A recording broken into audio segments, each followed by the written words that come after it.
Hello mes petites étoiles, j'espère que vous allez bien. Alors, tout d'abord, je me présente pour ceux qui tombent sur la vidéo et qui ne me connaissent pas. Tout d'abord, sachez que si vous tombez sur cette vidéo, ce n'est pas un hasard. Voilà, je suis Sandra et je travaille dans les énergies. J'aide les gens dans leur développement personnel pour libérer des émotions négatives qu'ils ont en eux. Voilà, je travaille dans le domaine de l'énergie. Je fais du feng shui aussi pour les énergies de l'habitation, de l'environnement. Et je fais des soins énergétiques Lao Chi. Et bon, je fais beaucoup de libération émotionnelle. Et je travaille avec mon intuition, avec mon âme qui me guide. Je fais donc des guidances personnalisées. Je travaille en numérologie. En fait, j'utilise tout ce qui peut m'aider dans les énergies, les couleurs, la numérologie, les sons, mais aussi le comportement des gens. Ouais, je fais un petit décodage sur le comportement de manière à voir quelles sont vos blessures et j'essaie de vous donner les outils pour vous libérer de toutes ces émotions négatives gardées en vous. Voilà, j'appelle ça, moi, bon, on a certaines personnes qui les appellent les enfants intérieurs. Moi, je trouve que c'est mignon parce qu'en fait, ça vient de notre enfance. Et des fois même avant, voilà. Donc je suis Sandra et j'ai monté cette chaîne vidéo pour essayer d'aider les gens comme moi j'ai été aidée à un moment donné. Et donc c'est un peu comme si je vous donnais la main et que vous puissiez vous aussi donner la main à quelqu'un d'autre. Oula, je pars dans tous les sens. J'ai pris des notes parce qu'on a l'habitude avec moi que ce soit quand même assez brouillon, mais j'essaie quand même de me faire comprendre. Voilà, donc je vais discuter sur cette vidéo de la bascule sur un autre paradigme, des derniers pas qu'on fait vers l'ouverture de conscience collective. Voilà, la bascule sur la 5D, qu'on peut l'appeler, ou l'ouverture de conscience. Voilà. Ouais, et nous sommes de plus en plus nombreux et je suis optimiste. Voilà, de plus en plus nombreux à être sur cet éveil de conscience de soi et de la vie. Voilà. Avant cette ouverture de conscience, nous vivions une incarnation tous téléguidés par notre mental. On nous a éduqués dès notre plus jeune âge avec des croyances qui nous limitent en fait. Voilà. On est conditionné depuis tout petit avec des peurs que nos parents et la société nous mettent dans la tête. Et en fait qui nous bloquent parce que ça nous met des peurs et ces peurs nous bloquent et nous enlèvent notre pouvoir intérieur. Voilà. On nous enlève dès notre plus jeune âge notre âme d'enfant qu'on devrait garder toute la vie, même adulte. Voilà. Parce que c'est notre pouvoir intérieur, cette âme d'enfant. Voilà, on nous éduque aussi de manière à penser que nous sommes tous, chacun séparés l'un de l'autre. Alors qu'avec cette connaissance, nous savons tous très bien qu'on est tous interreliés par cette connaissance, par ce champ énergétique, cette lumière. Ouais.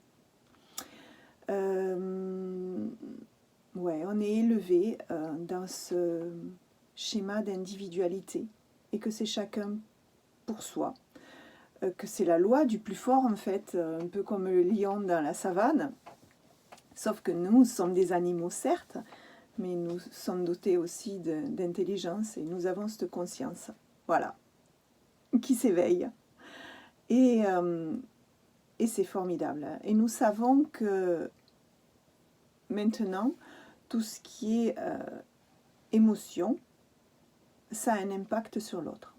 Contrairement à ce que nous pensions avant, c'est que chaque individu pensait que ce qu'il ressentait n'avait aucun impact sur l'autre et sur son environnement. Alors que maintenant, on se rend bien compte que ce n'est pas le cas.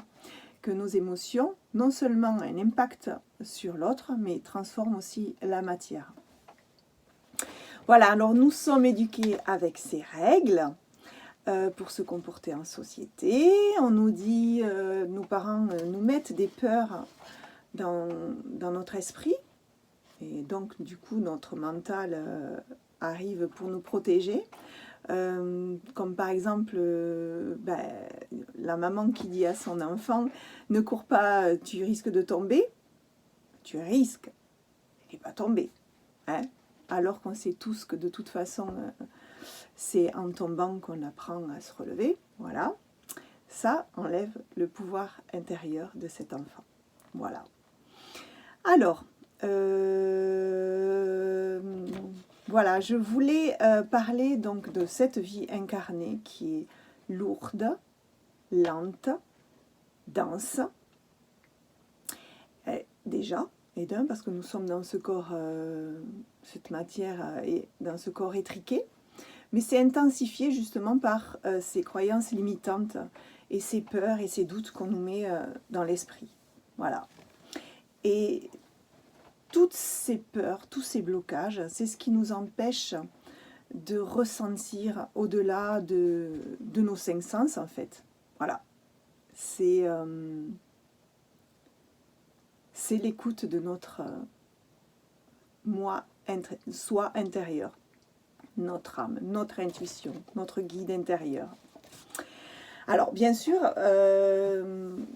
qu'on a décidé de vivre cette incarnation ainsi, de cette manière-là, pour pouvoir le transformer justement et s'élever.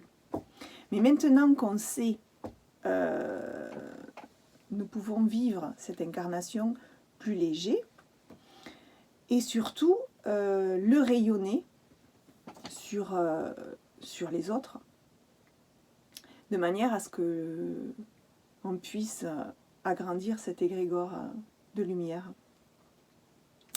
Alors j'en suis ouf. Voilà. J'en étais là justement. Augmenter cet égrégore de lumière pour qu'il impacte de plus en plus d'âmes. Parce qu'on sait que nos émotions et ce que nous ressentons a un impact sur les autres et sur la matière.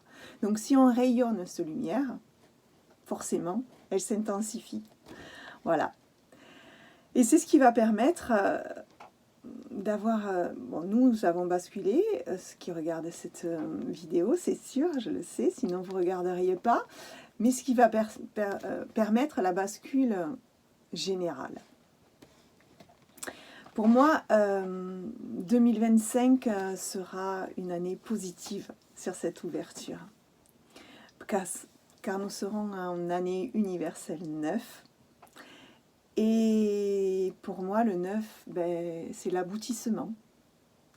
C'est la clôture de ce monde, de cette ère d'industrialisation, de peur, de remise en question. C'est le chaos que nous vivons actuellement. Chaos dans tous les sens du terme au niveau universel, hein, que ce soit climatique, que ce soit de la pollution, que ce soit des guerres, hein. On parle de guerre en ce moment beaucoup, que ce soit de non-respect de notre terre qui en fait est là pour nous nourrir, c'est notre terre à tous, c'est celle qui nous accueille, qui nous permet, c'est elle qui nous permet d'être.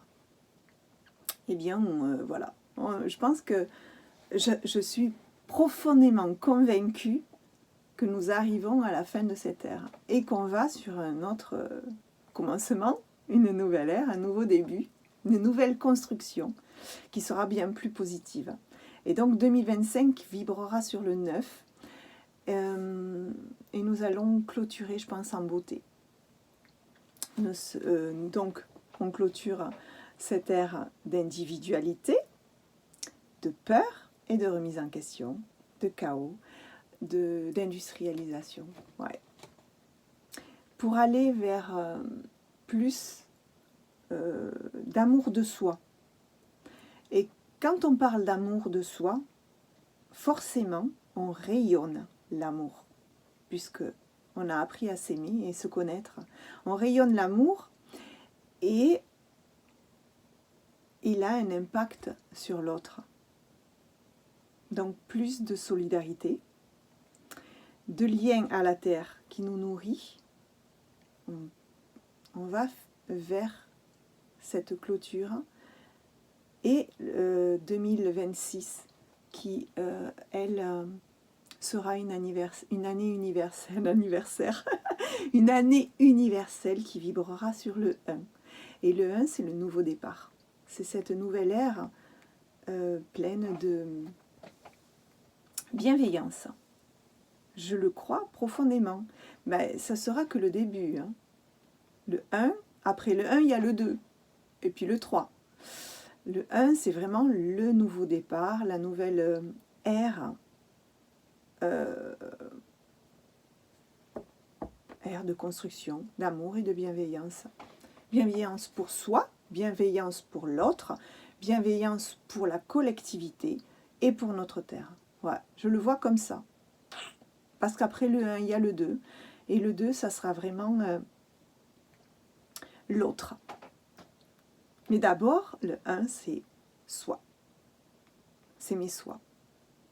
Et s'aimer soi, c'est aimer sa terre aussi. Voilà.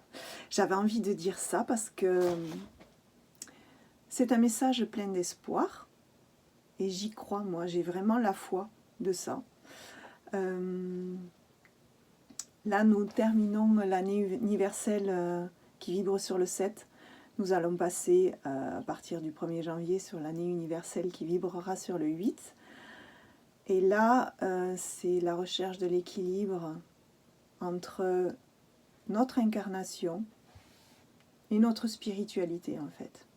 C'est le 8, les deux boucles. Ouais. Ça va être une année de recherche d'équilibre de l'incarnation qui est lourde et pesante dont je viens de vous parler et notre spiritualité. Nous allons apprendre à trouver cet équilibre pour pouvoir ensuite basculer vers cet infini, l'infini qui va vers le 7 que nous terminons et qui va vers le 9 2025. Voilà. C'est pas beau ça? Voilà, je voulais vous partager ça. Alors j'espère que vous allez liker ma vidéo, peut-être la partager, mais j'aimerais bien que vous la commentiez aussi. Alors je vous aime. Ouh, il y a une mouche! Je vous aime et je vous dis à bientôt.